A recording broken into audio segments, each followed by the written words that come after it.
Olá, eu sou o Gustavo e vou estar falando da implementação do algoritmo de busca e largura para o caminho de menor distância, beleza? Então, assim, você inicializa com a distância, todas as distâncias do vértice V recebendo o infinito, e os predecessores no vértice V também recebendo nulo, porque inicialmente você não conhece nenhum caminho mínimo. Então, a gente faz essa etapa de inicialização. Em seguida, né, a lista aqui ela recebe o S, que na verdade representa o vetor de origem, né, que a gente está pesquisando, e a distância de origem para ela mesma é zero. A gente inicializa essa distância com zero.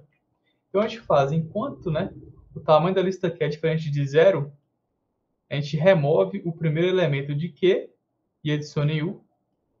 Depois a gente faz para cada V na lista de adjacência de U aí, a gente faz se a distância de V ela é igual a infinito, então quer dizer que a gente ainda não percorreu aquele nó.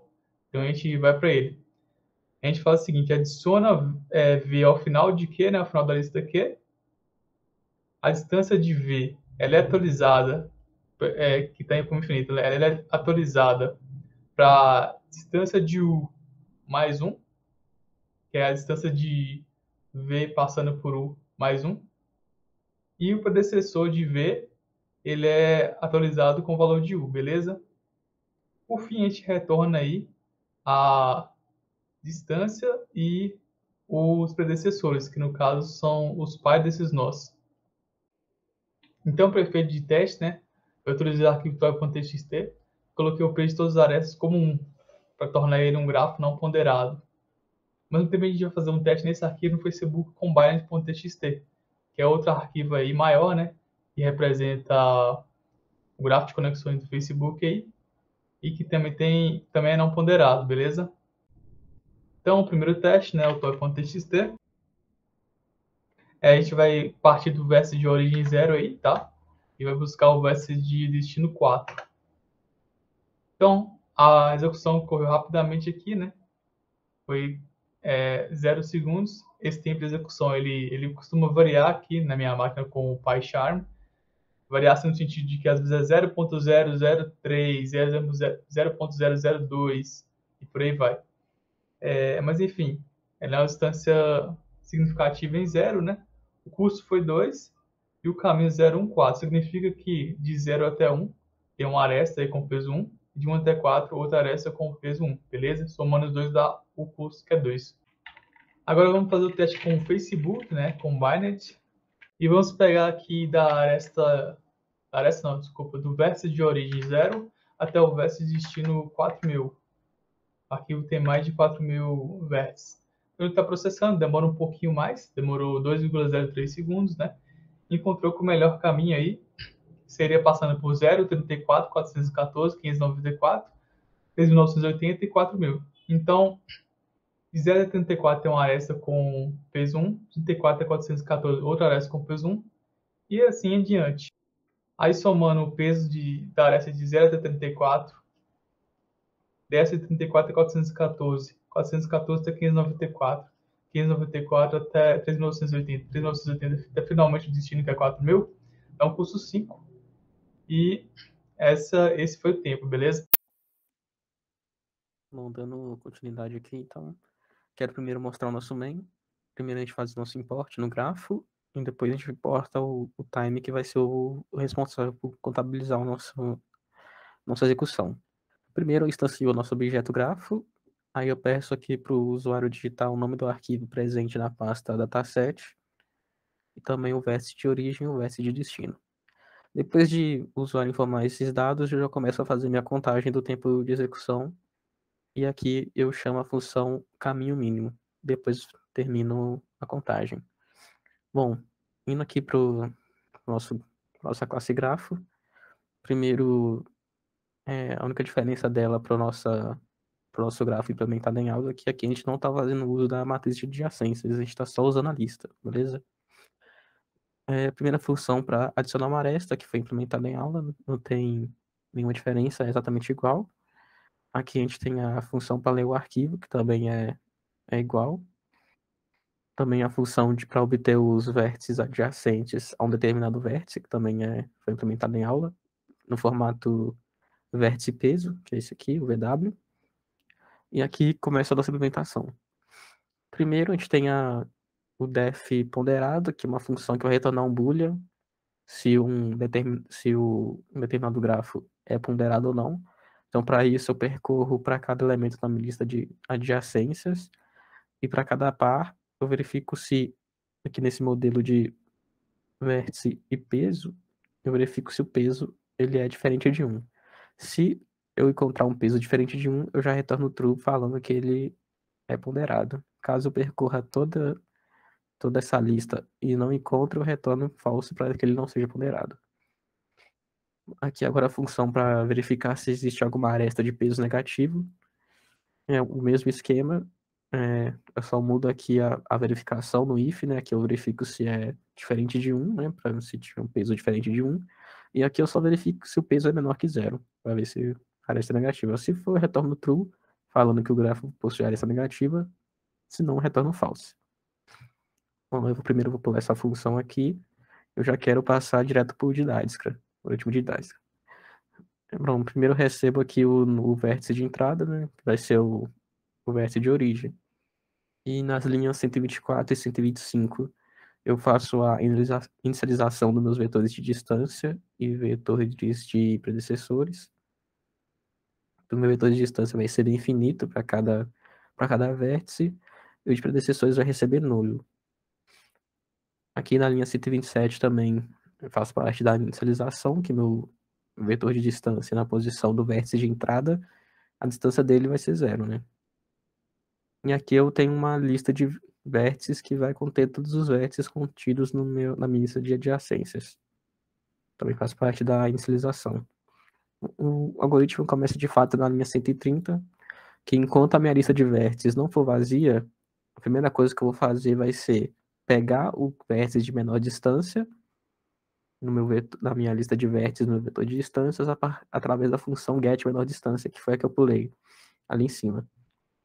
Bom, e indo para ela aqui, ela primeiro recebe uma lista de vértices e uma lista de distâncias e vai retornar um int que vai ser o vértice com a menor distância.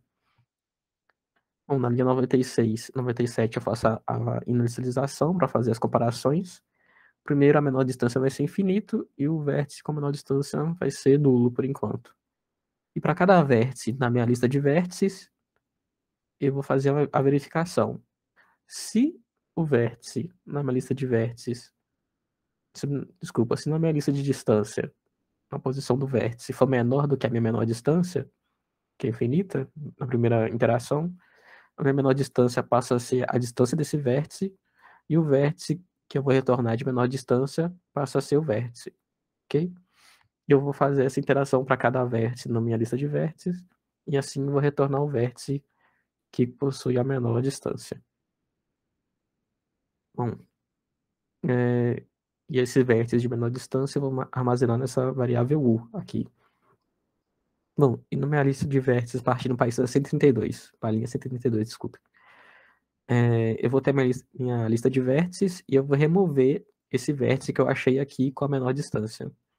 E aí eu passo para o meu segundo laço, que vai ser para cada vértice adjacente a esse vértice com a menor distância, eu vou fazer uma verificação.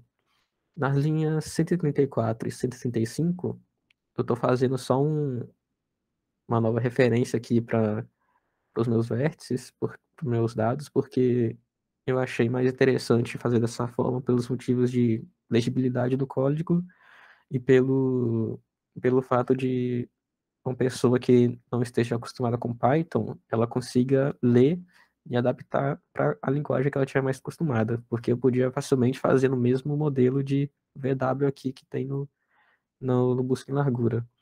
Mas eu preferi fazer dessa forma aqui para ser mais legível, para ficar mais próximo de um pseudocódigo mesmo, e ser mais fácil de adaptar para outras linguagens, assim, não usar tipo de recursos do Python. Bom, e aqui eu faço só um outro assignment, né? O peso vai ser na posição 1, né, da minha tupla. Ela vai vir nesse formato, né?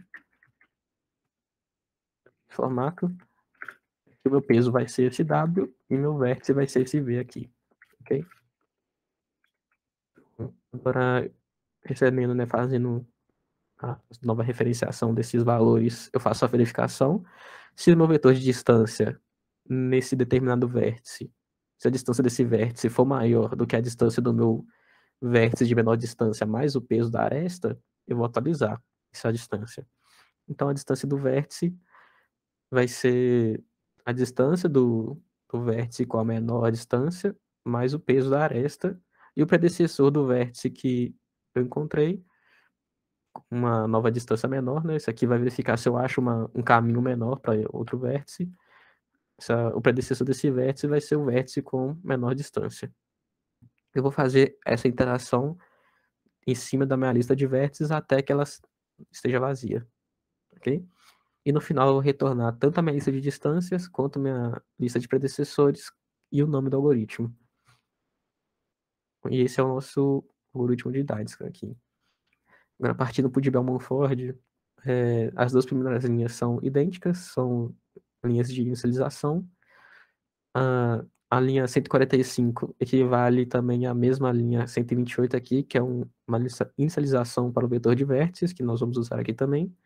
E na linha 146 vai ser uma coisa que é diferente do de Dijkstra, que vai ser um vetor de arestas, que no começo ele vai ser vazio. E para preencher esse vetor de arestas, eu vou pegar cada elemento do meu vetor de vértices, para cada vértice, eu vou pegar cada aresta nesse vértice na minha lista de adjacências. Então, eu vou adicionar essa aresta, esse dado, no meu vetor de arestas. Ele vai vir da seguinte forma. Ele vai vir com o vértice de origem, certo? O vértice de origem, vai vir o vértice de destino e vai vir o peso. Então, esse L equivale ao meu vértice de origem, o meu E0 equivale ao meu vértice de destino, e o meu W equivale ao E1, que vai ser o peso. Então, assim, eu vou ter no meu vetor de arestas, cada aresta do grafo que nesse formato de origem, destino e peso. Ok? E aqui também faz parte do padrão de inicialização, o meu vértice de origem vai ter distância zero. Bom, para cada interação que eu vou fazer no range de 0 até o tamanho da lista -1, primeiro eu vou ter uma flag chamada trocou, vou começar como falso. E para cada aresta do meu vetor de arestas, eu vou fazer a mesma forma que eu fiz lá em cima do de Dijkstra, que eu vou só renomear as minhas referências aqui por questões de legibilidade, porque senão eu acabaria usando E da posição X aqui e poderia ficar muito confuso de entender e de ler o código. E assim eu acho que fica mais próximo de um pseudocódigo e fica mais fácil de implementar também. E de entender outras linguagens. Bom, aqui eu vou verificar se na minha lista de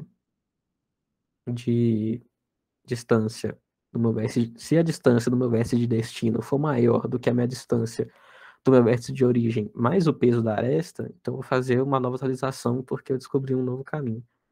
Então, meu vetor de distância no meu vértice de destino vai receber a distância do meu vértice de destino, vai receber a distância do vértice de origem mais o peso dessa aresta do distância para o destino.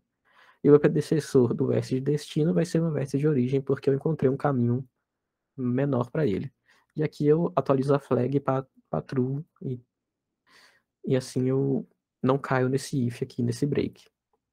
Ok? Então, fazer isso para cada interação vai fazer isso em cima do meu vetor de vértices, esse laço mais interno. E no final eu vou refazer o mesmo retorno que o de Dijkstra, no meu vetor de distância, nos vetores de predecessores, e o nome do algoritmo que vai ser o Bellman-Ford. Bom, agora a gente tem todos os dados sendo retornados pelos algoritmos, mas esses dados ainda não estão tratados da forma que a gente quer mostrar para o nosso usuário. Então, eu fiz outra função aqui, que é o formatData, que eu vou receber o nome do arquivo, o meu vértice de origem, o de destino, e a minha data, que vai ser uma tupla, que vai ser esse retorno aqui, que eu estou definindo tanto no Dijkstra quanto no Bellman-Ford aqui, tanto também no busca em largura. Bom, primeiro tá tudo em volta de um try-catch, né, de um try-except. porque antes de tentar qualquer coisa aqui, eu tenho que verificar se o usuário digitou um, um vértice de origem válido ou um vértice de destino válido. Caso ele tente digitar um vértice não válido, vai cair nesse except aqui de index, e aqui vai aparecer uma mensagem de erro para o usuário falando que esse vértice não existe. Bom, dado que todos os dados de entrada estão corretos, eu vou fazer o seguinte. Primeiro, eu vou obter, né, os dados aqui dentro da minha tupa, né, dentro do meu data. Eu vou obter em cada posição, né, o meu vetor de distância está na posição 0, o vetor de predecessores na posição 1, e o nome do algoritmo que foi usado vem na posição 2, ok? Bem, baseado todo nesse retorno aqui, que é igual tanto no Dijkstra, quanto no busca em largura, quanto no Bellman-Ford. E aqui eu começo o meu vetor de caminho, que vai ser o que vai ser mostrado para o usuário. Ele começa com apenas um vértice só, que vai ser o vértice de destino. Então, esse vai ser a inicialização dele. Depois eu vou atualizar meu vetor de distância, né? A distância até o vértice de destino vai ser a distância que foi armazenada na posição do vértice de destino. Ok? Que vem dentro do... que o algoritmo vai atualizar aqui pra gente. Eu vou só recuperar ele dentro da minha data aqui. E aqui eu tenho o tratamento do meu caminho. Primeiro eu vou... esse I aqui vai receber o predecessor, né? O meu vetor de predecessores, que eu recuperei do data, na posição do vértice de destino. Então eu vou pegar o predecessor do meu destino final. Esse vai ser meu primeiro vértice de análise. E enquanto eu tiver vértices no meu vetor de predecessores, eu vou entrar desse laço aqui. Primeiro eu faço a verificação se o meu vértice que eu estou aqui, ele é none, né? Se o predecessor do vértice que eu peguei aqui é none, porque se for none, significa que eu cheguei no meu vértice de origem. Então, caso seja none, eu já dou um break aqui, então não preciso fazer mais nada.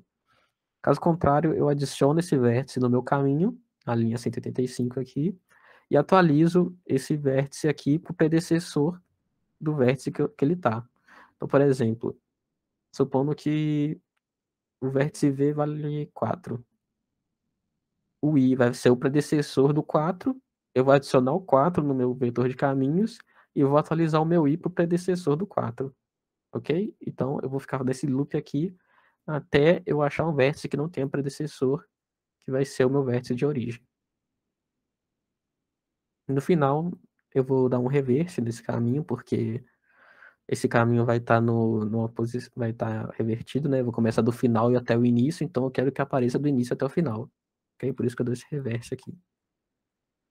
Bom, e aqui eu tenho a apresentação dos dados para o usuário, né? O nome do arquivo, o nome do algoritmo, o vértice de origem, o vértice de destino, o caminho, né? Todo o caminho que foi percorrido para chegar no vértice de destino, e o custo das arestas que para chegar no destino. E aqui está o accept, que eu já falei.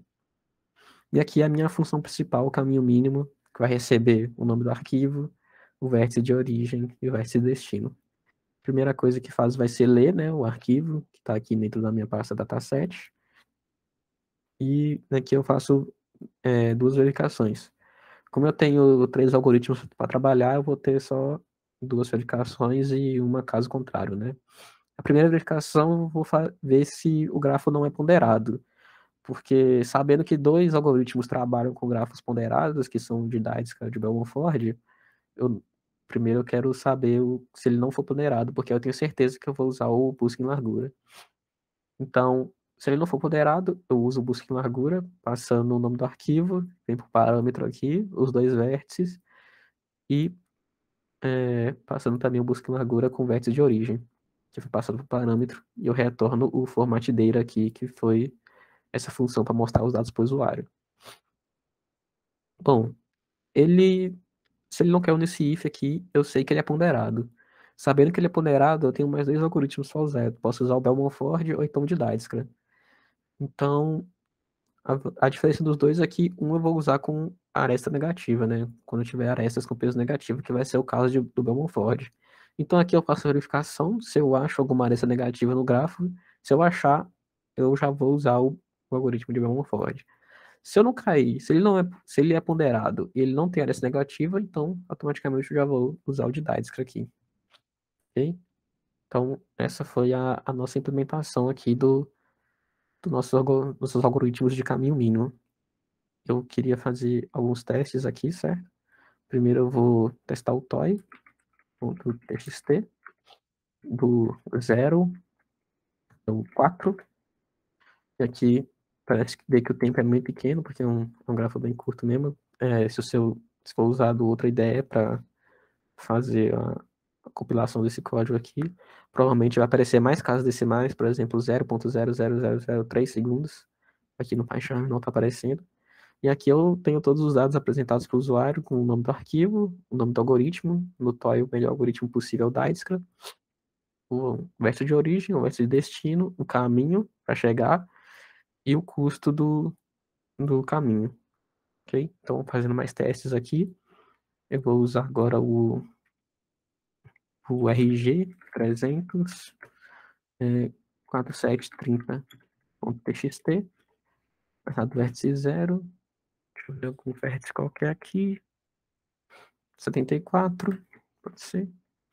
E aqui eu tenho, ele também retorna o de Dijkstra, ele usa o algoritmo de Dijkstra porque é um grafo ponderado, ele não possui aresta negativa, então o melhor possível de Dijkstra. Aqui tem o vértice de origem, destino, o caminho, ok? E o custo desse caminho.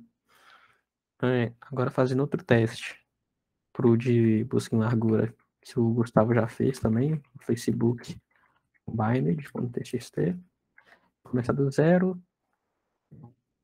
qualquer aqui, 3240, acessando, esse aqui, ele já entende que automaticamente é melhor busca em largura porque ele é um grafo que não é ponderado, todas as arestas têm peso 1.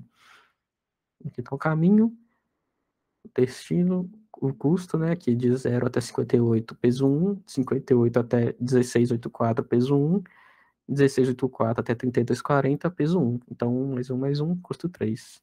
Então, aqui está o tempo de execução. Bom, como a gente não tem nenhum grafo aqui no dataset que tem arestas com peso negativo, eu já tinha visto de antemão, eu vou modificar aqui o toy, só botar uma aresta de peso negativo aqui, só para ver se ele consegue identificar o Bellman Ford, o uso do Bellman Ford. Aqui, ele identificou o Bellman Ford, né, que possui aresta de peso negativo, e aqui você vê que o caminho dele mudou, né, 0, 2, 3 e 4, e com peso 4, antes era peso 7. Bom, a suplementação é essa, a gente entende que pode ter mais algumas tratativas de erro para melhorar, para poder blindar mais o código a erros, mas a gente acredita que seja uma implementação completa que cumpre com todos os temas propostos aí para que funcione corretamente os algoritmos e a leitura dos DMARCs, ok? Muito obrigado pela sua atenção. Olá novamente. Eu vou falar aqui da implementação então, do Dijkstra utilizando fila de prioridades, né? Só para lembrar que fila de prioridade é uma estrutura de dados aí que você vai ter uma coleção de elementos, né? Cada um com uma prioridade. E a gente fez a seguinte implementação aqui baseada no pseudocódigo da Wikipedia. Primeiramente, a gente fez a importação do módulo HIP-H, certo? E aqui do lado você tem, por curiosidade também, um resultado do toy.txt, do vértice 0 a 4, utilizando o Dijkstra padrão mesmo, sem fila de prioridade. Então, explicando a implementação aqui, né? Novamente você tem um grafo e a origem. Nesse caso, a gente renomeou o tamanho da lista de adjacência aqui para uma variável n, para ficar mais legível. E a gente setou todas as instâncias inicialmente como infinito e os predecessores como nulo. Então, a distância até a origem é igual a zero, né? E tem uma flag nova aqui, que é o visitado. O visitado a gente setou igual ao falso para todos os nós aí do grafo. Então, PK representando a fila de prioridade aqui, né, foi inicializado com a distância 0 até o vértice de origem e o próprio vértice de origem S. Enquanto o tamanho da fila de prioridade é maior que 0, quando a gente dá o primeiro pop aqui na nossa lista de prioridade, a gente adiciona o vértice, né, e passa a distância como esse operador aqui, que é o underline. Se o nó já foi visitar, a gente continua. E se não foi visitar, a gente marca como true aqui. Beleza? Então, para cada V na letra de adjacência de U aí, a gente definiu que o peso e vértice, para ficar mais legível, né? Se a distância até o nó que a gente está visitando for maior que a distância do nó atual, mas a distância até o nó que a gente está visitando, a gente vai substituir essa distância, vai colocar o predecessor desse vértice como U, e vai empurrar para a fila de prioridade aí a nova distância e o vértice, retornando assim a distância, o predecessor, os predecessores no caso, né, e o nome do algoritmo aqui. Então vamos fazer um teste. Para testar, a gente vai editar o retorno de caminho mínimo aqui, de forma manual. Esse código ele vai estar no GitHub, porém para fazer o teste deve-se fazer essa alteração aqui.